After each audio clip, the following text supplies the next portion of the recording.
Hello Aries, this is Inspire 2016 with your weekly tarot reading for the week commencing the 29th of September until the 6th of October 2025. The first card for you is representing, how do you feel about yourself? Your card is the Queen of Swords. You will meet a female significant figure who is most likely from the air sign, who is stern and composed, and without much feeling. If you are single, she might be someone that you're looking forward to be your partner. On the other hand, this card also represents the intellect's ability to judge and discern impartially, without the influence of emotion or sentimentality. She likes to know the how, what, why, where, when and who of everything to help her make sense of her environment and to better understand others. It is not that she does not care about others, but she connects to other people through an intellectual understanding rather than an emotional understanding. The Queen of Swords is a sign that you need to be independent in thought and in judgment. You must use your unbiased intelligence in order to make a judgment of a particular situation, drawing upon every piece of information and fact that you have gathered along the way.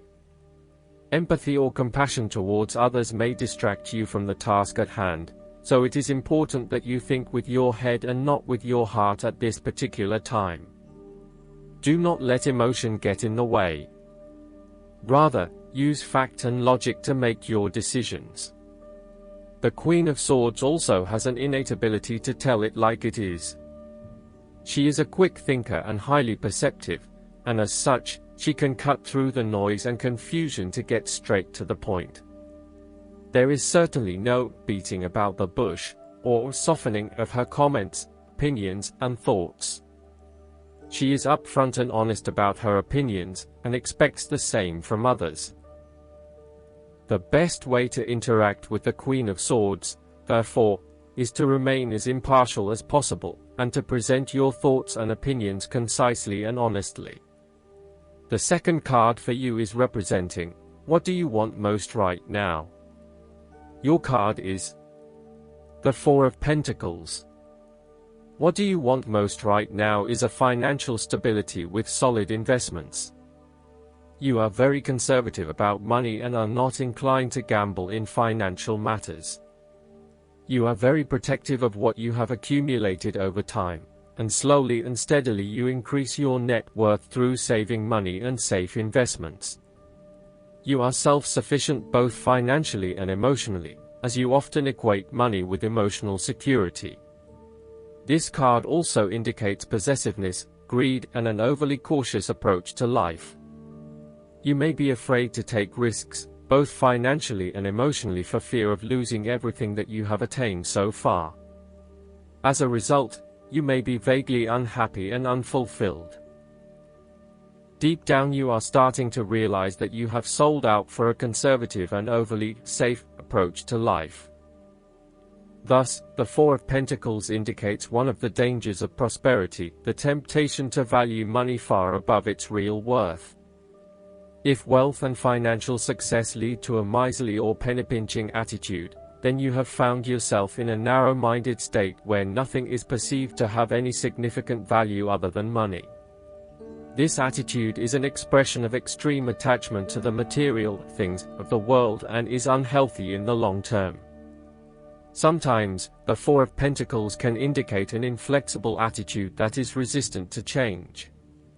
You have already established a way of living that now works for you, so why change?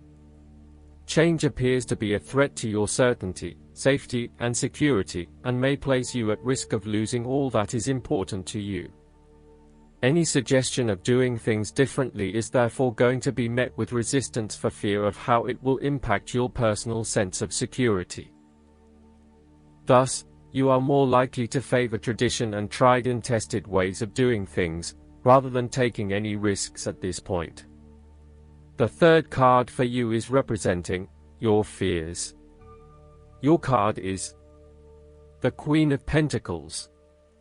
You are afraid and feeling worried about whether you can be financially independent, while also still maintaining your family connections. You may be concerned that if you invest in your career or financial well-being, you might not have enough energy to invest in your family.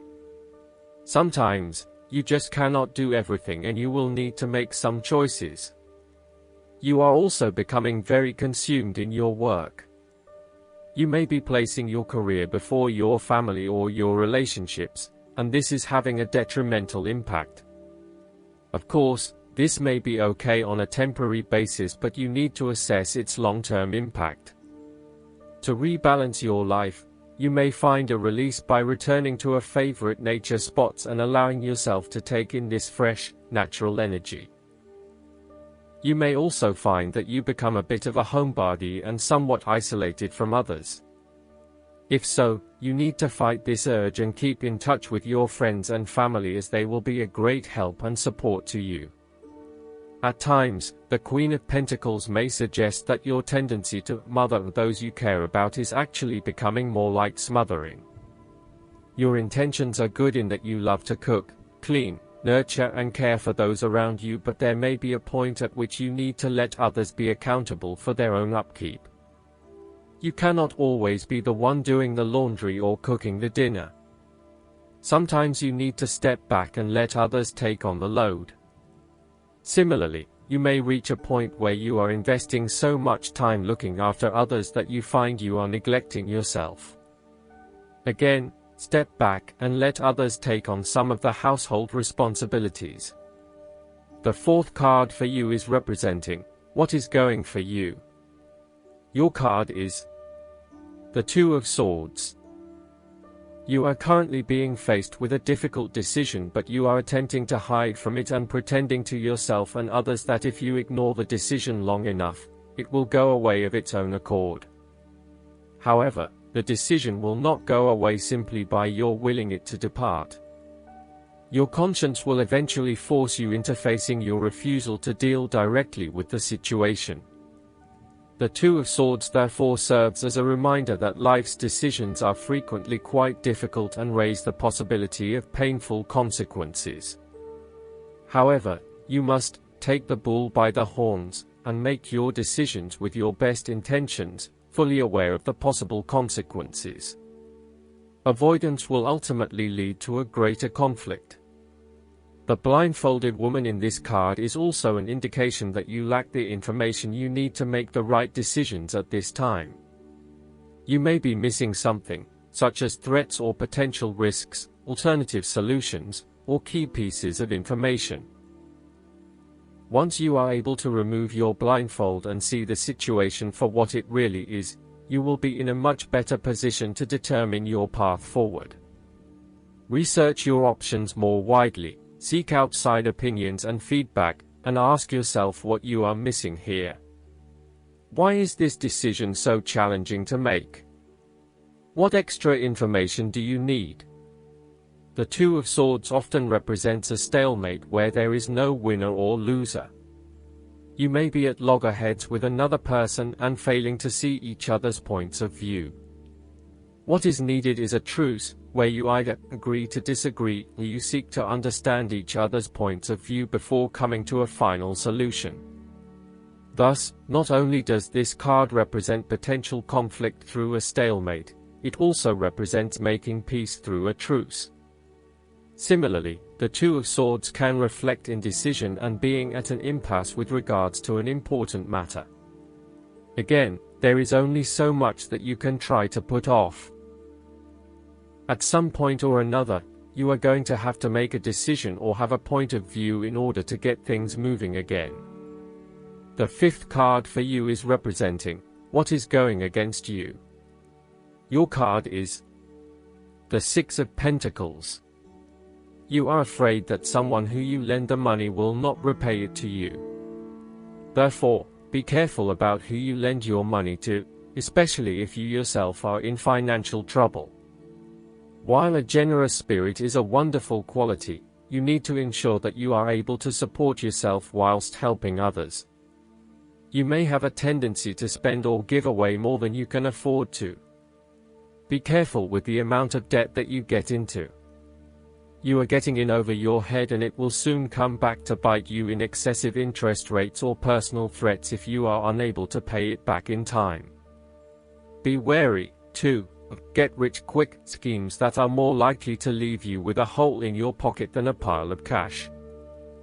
In some cases, people give to others not for the benefit of the other but for the benefit of themselves. Be careful that you are not trying to prove to others that you are generous because you can give to the poor or the needy. Aim to give selflessly rather than selfishly. In terms of your personal relationship, one partner is doing a lot of the taking but not a lot of the giving, thus creating an inequality in the relationship.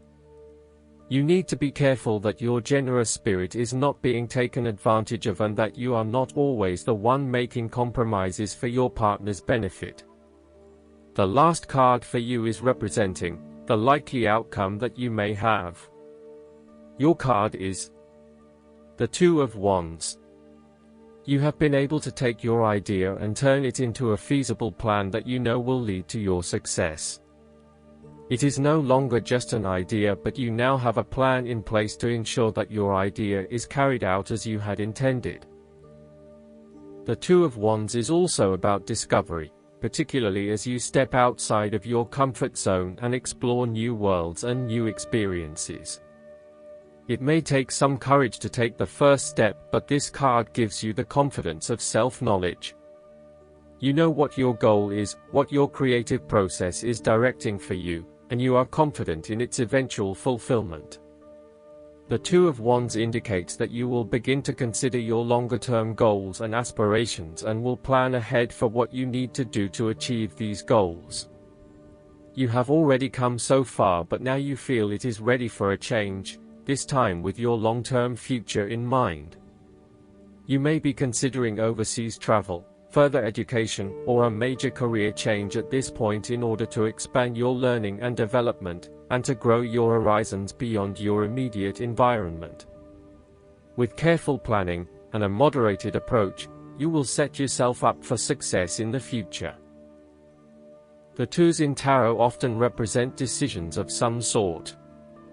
In the case of the Two of Wands, you are making a decision between sticking with what you know, or expanding your horizons and taking a risk. You know that the world has to offer you something bigger or more meaningful, yet you are also aware that in order to maximize on this opportunity, you must leave your familiar grounds. Even though you have already invested a lot into your current circumstances, for you to be able to grow and to maximize your potential, it is imperative that you step out into a new world and explore your options. This card shows the patience and focus of your intent. You have got the ball rolling and have started out on your journey, so now it is time to patiently wait for your rewards and watch as your ideas begin to materialize. Last but not least, the guidance card for you is the World. The angels sent you this card because you have happily completed something of great importance. They are congratulating you on a job well done. You're now ready to move on to something new. Enjoy your feelings of wholeness and completion, and give yourself a pat on the back for your amazing accomplishments. You've grown spiritually and have evolved to a whole new level in your understanding of the universe. You've experienced significant enlightenment and have expanded your consciousness of how to attain joy and contentment. You feel a great sense of gratitude. Additional meanings of this card: perfection, a move to the next level, receiving an award, a new house or job, complete clarity, cosmic awareness, recognition for the use of your talents, freedom. Archangel Michael oversees your divine life purpose, and he knows what roles your soul has been born to fulfill. Call upon Michael for guidance as to your next steps, as well as to give you the courage, strength, and confidence to take them. I hope that you enjoy everything, and if you like the reading, just please click subscribe and you will get the instant notifications every time we publish a new video right to your YouTube. Thanks.